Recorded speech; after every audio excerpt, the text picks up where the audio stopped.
ஆதியாகமம் 9ஆம் அதிகாரம். பின்பு தேவன் நோவாவையும் அவன் குமாரரையும் ஆசீர்வதித்து, நீங்கள் பலுகி பெருகி பூமியை நிரப்புங்கள். உங்களை பற்றிய பயமும் அச்சமும் பூமியில் உள்ள சகல மிருகங்களுக்கும் ஆகாயத்தில் உள்ள சகல பறவைகளுக்கும் உண்டாயிருக்கும்.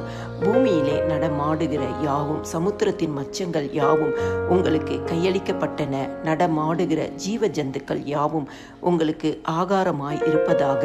பசும் பூண்டுகளை உங்களுக்கு தந்தது போல அவைகள் எல்லாவற்றையும் உங்களுக்கு தந்தேன். மாம்சத்தை அதன் உயிராகிய இரத்தத்தோடே புசிக்க வேண்டாம். உங்களுக்கு உயிராயிருக்கிற உங்கள் இரத்தத்திற்காக பழிவாங்குவேன். சகல ஜீவ ஜந்துக்களிடத்திலும் மனுஷனிடத்திலும் பழிவாங்குவேன். மனுஷனுடைய உயிருக்காக அவன் சகோதரனிடத்தில் பழிவாங்குவேன். மனுஷன் தேவ சாயலில் உண்டாக்கப்பட்டபடியால் மனுஷனுடைய இரத்தத்தை எவன் சிந்துகிறானோ அவனுடைய இரத்தம் மனுஷனாலே சிந்தப்பட கடவது. நீங்கள் பலுகி பெருகி பூமியிலே திரளாய் வர்த்தித்து விருத்தியாகுங்கள் என்றார். பின்னும் தேவன் நோவாவையும் அவன் குமாரரையும் நோக்கி, நான் உங்களோடும் உங்களுக்கு பின்வரும் உங்கள் சந்ததியோடும் உங்களோடே பேழையிலிருந்து புறப்பட்ட சகல ஜீவ ஜந்துக்கள் முதல் இனி பூமியில் உண்டாகப் போகிற சகல ஜீவ ஜந்துக்கள் பரியந்தம் பறவைகளோடும் நாட்டு மிருகங்களோடும் உங்களிடத்தில் இருக்கிற பூமியில் உள்ள சகல காட்டு மிருகங்களோடும் என் உடன்படிக்கையை ஏற்படுத்துகிறேன். இனி மாம்சமானவைகள் எல்லாம் ஜல பிரளயத்தினால் சங்கரிக்கப்படுவது இல்லை என்றும் பூமியை அழிக்க இனி ஜல பிரளயம் உண்டாவது இல்லை என்றும் உங்களோடே என் உடன்படிக்கையை ஏற்படுத்துகிறேன் என்றார். அன்றியும் தேவன் எனக்கும் உங்களுக்கும் உங்களிடத்தில் இருக்கும் சகல ஜீவ ஜந்துக்களுக்கும் நித்திய தலைமுறைகளுக்கென்று நான் செய்கிற உடன்படிக்கையின் அடையாளமாக நான் என் வில்லை மேகத்தில் வைத்தேன். அது எனக்கும் பூமிக்கும் உண்டான உடன்படிக்கைக்கு அடையாளமாயிருக்கும். நான் பூமிக்கு மேலாய் மேகத்தை பரவிக்கும் போது அந்த வில் மேகத்தில் தோன்றும்.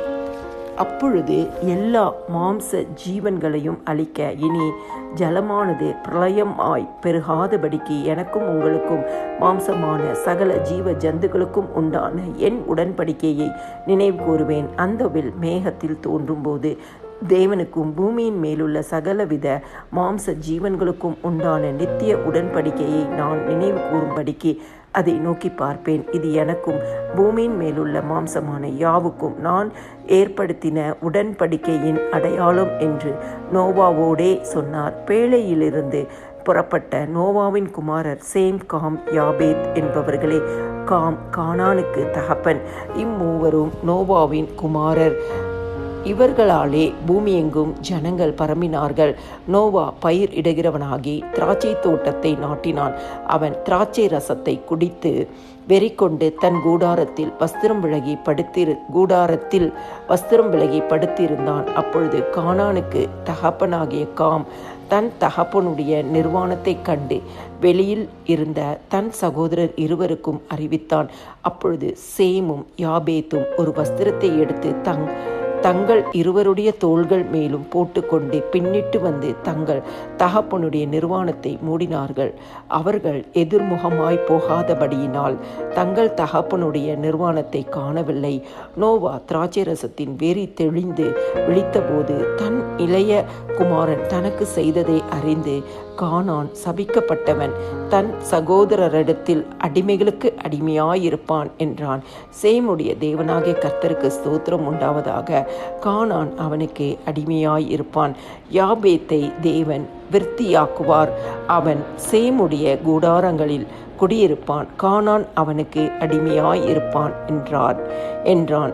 ஜல பிரளயத்திற்கு பின்பு நோவா 350 வருஷம் உயிரோடு இருந்தான். நோவாவின் நாட்கள் எல்லாம் 950 வருஷம்.